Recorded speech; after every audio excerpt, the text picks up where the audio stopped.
네, 안녕하세요. 오늘 저희가 좀 깊이 파헤쳐볼 주제는요. 바로 한미 관세 협상의 아주 중요한 변수, 통화 스와프 문제입니다. 최근 시사위크 기사를 바탕으로 이 복잡한 상황 함께 좀 들여다보겠습니다. 시작부터 좀 이야기가 큰데요.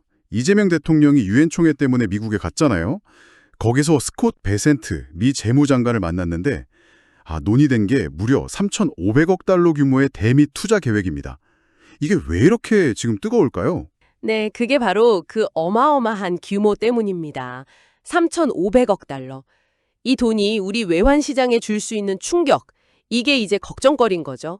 그러니까 단순히 뭐 물건 관세 매기고 이런 차원을 넘어서서요.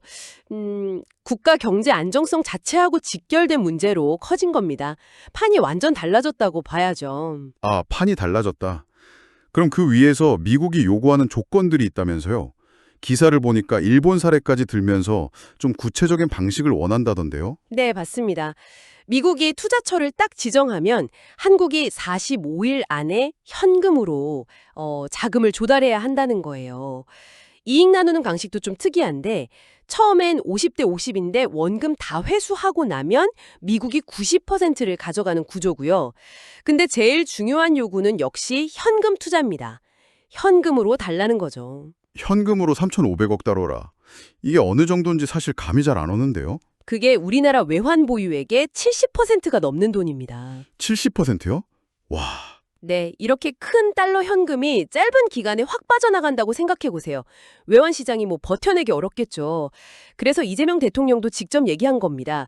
이 통화 스와프, 이 안전장치 없이는 자칫하면 97년 외환 위기 같은 상황 올 수도 있다. 이렇게 경고한 거죠. 갑자기 달러가 이렇게 많이 필요해지면 환율이 급등하고 또 자본이 빠져나갈 압력도 커지거든요. 바로 그 위험 때문에 우리 정부가 통화 스와프를 계속 강조하는 거군요. 단순한 옵션이 아니라 협상의 필요 조건이다. 이렇게 못을 박을 정도로요? 그렇습니다.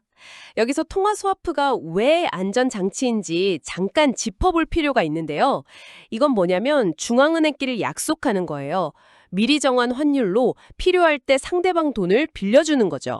그러니까 만약에 이 투자 때문에 달러가 급하게 필요해진다. 그러면 시장에서 막 비싸게 달러를 구할 필요 없이 미국 중앙은행, 그러니까 연준에서 직접 좀 안정적으로 달러를 가져올 수 있는 그런 비상 통로를 만드는 셈입니다.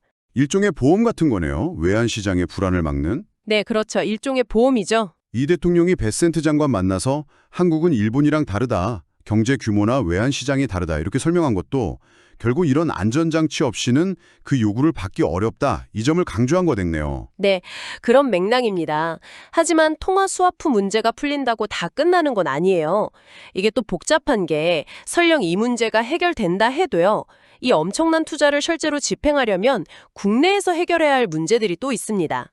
국내 문제요? 어떤 것들이죠? 예를 들면 뭐 수출입은행법 같은 거 고쳐야 할 수도 있고요. 또 정부가 보증을 서는 거에 대해서 국회 동의도 받아야 하고요. 그러니까 국내 정치라는 또 다른 큰 산이 남아있는 겁니다. 그냥 양국 정부가 오케이 한다고 바로 되는 게 아니라는 거죠. 자금을 대출, 론이나 보증, 개런티 이런 방식으로 하고 싶어 하는데 미국은 계속 현금을 고집한다는 거잖아요. 결국 투자 방식을 어떻게 할 거냐, 위험 관리는 어떻게 할 거냐, 더 나아가서 통제권을 누가 갖느냐 이런 걸 두고 지금 팽팽하게 막 서고 있는 거군요. 네, 바로 그 지점입니다. 이게 또 협상 자세에 대한 질문으로 이어지는데요. 대통령실에서는 뭐 상업적 합리성, 국익에 부합해야 한다, 서로에게 이익이 되어야 한다, 이런 원칙들을 내세우고 있어요.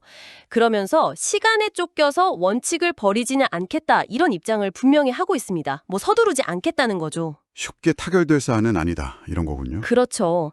이번 이 대통령과 베센트 장관의 만남이 그래서 앞으로 협상이 어떻게 흘러갈지 좀 가늠해 볼 수 있는 중요한 분수령으로 평가받는 겁니다.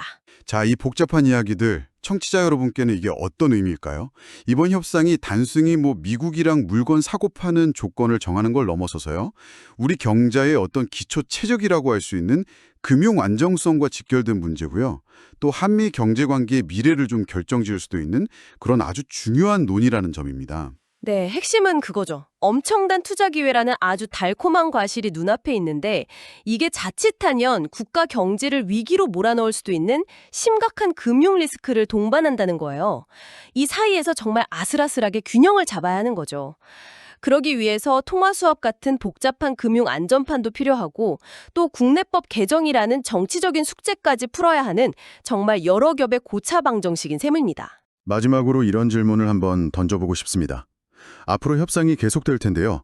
과연 우리 정부가 원하는 안전장치를 제대로 확보하면서도 국익에 맞는 합의를 이끌어낼 수 있을까요?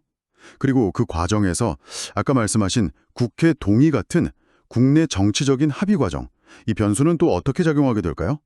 앞으로 계속 지켜봐야 할 대목인 것 같습니다.